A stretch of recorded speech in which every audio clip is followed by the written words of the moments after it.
Welcome back everybody to Forza Motorsport, and today we're taking a look at the 2018 Lotus Evora GT430. So this was unveiled in 2017 and is the most powerful variant of the Evora. It's also the most track-focused version of the Evora that is also still a road legal vehicle. And yeah, it's only had 60 of these were actually made, and it's had a whole host of extras on added or taken away from it to you know, make it a much more sporty and racy kind of vehicle. So it's got a carbon fibre rear wing, larger air intakes, forged aluminium wheels, polycarbonate light coverings, and a carbon fibre bodywork to just generally aid in the lightweightedness of the car. Interior wise, it's got no rear seats. Yes, this actually did have rear seats as a standard car. It's got racing front seats and more carbon fibre on the interior.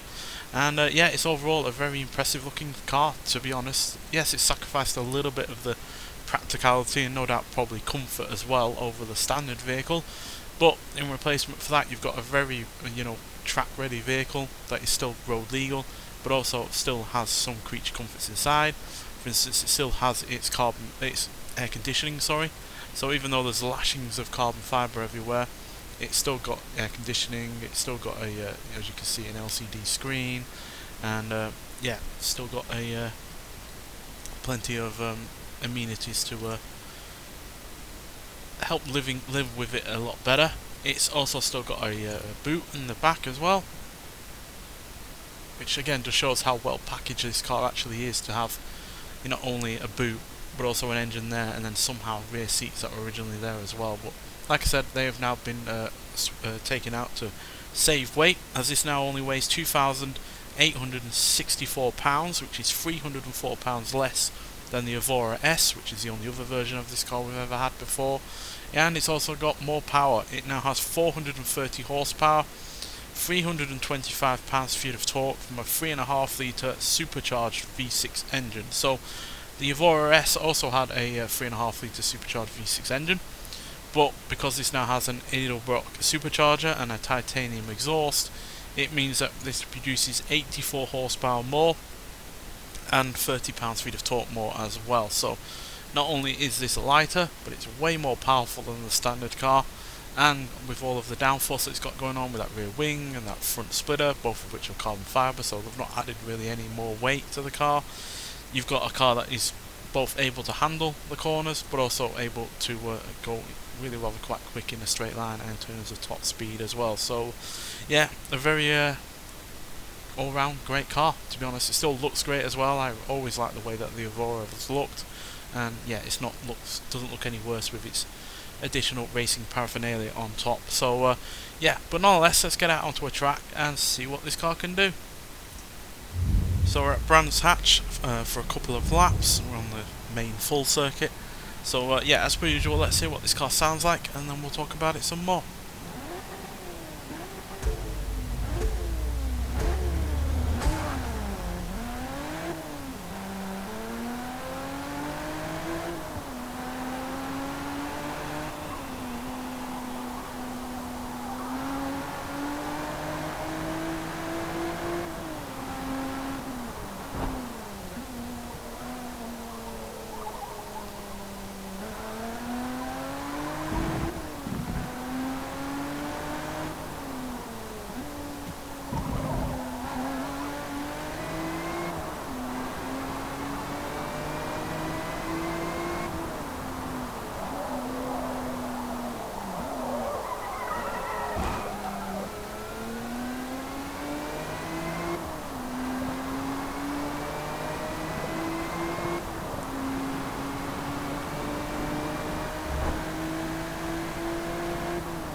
So yeah, sounds pretty damn good, to be honest. The standard car also sounds really rather good as well, but with that titanium exhaust and that much louder sounding supercharger, although it only really sounds as loud as you might expect on the interior for whatever reason, so that's why I did go in the interior view there.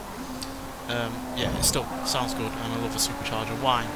Also pretty damn sharpish in terms of acceleration, as well as you'd expect for a massive increase in power, torque and reduction in weight. 0 to 60 in 3.877 seconds, 0 to 108.676 seconds, and it goes to a top speed of 188 miles an hour, which makes this comfortably one of the fastest ever Lotus vehicles ever made.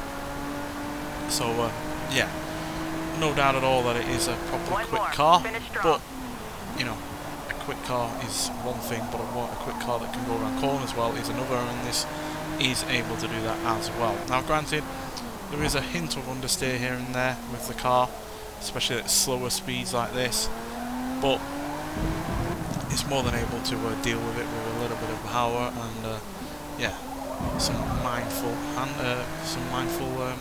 use of the steering wheel. So yeah, overall a fantastic car, and one that I'm really glad it is on this game. As yeah, having a track ready, you know, version of a car that we've had plenty of times before in its standard road going version is yeah, only a good thing when it is this fun to drive and it sounds this good.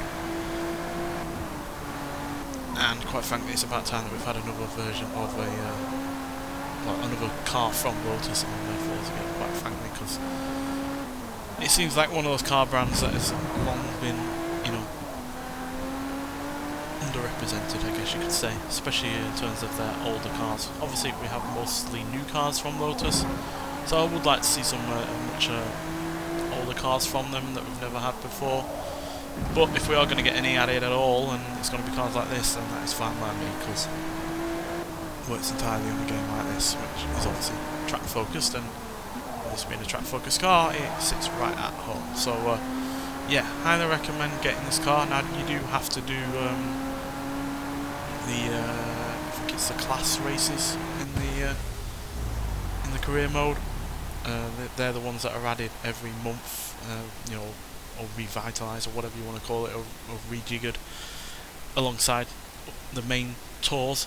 Currently it's a velocity tour alongside the class races, so yeah, you have to do several different classes of race, 3 races per class, going from D all the way up to R. But you know, I find them really fun to do, especially since it means you get to use any car you want in that class, and hell, even maybe upgrade it through those classes if you were able to find a car that can go from D to R and still be competitive. So yeah, and at the end of the day you get a really rather nice car at the end of it. So yeah, it's not the most spectacular you know, track focused version of an already good sports car out there, but yeah, it's one that is really rather charismatic and really rather enjoyable to drive. Nonetheless, so thank you for watching, and I'll see you in the next one. Bye.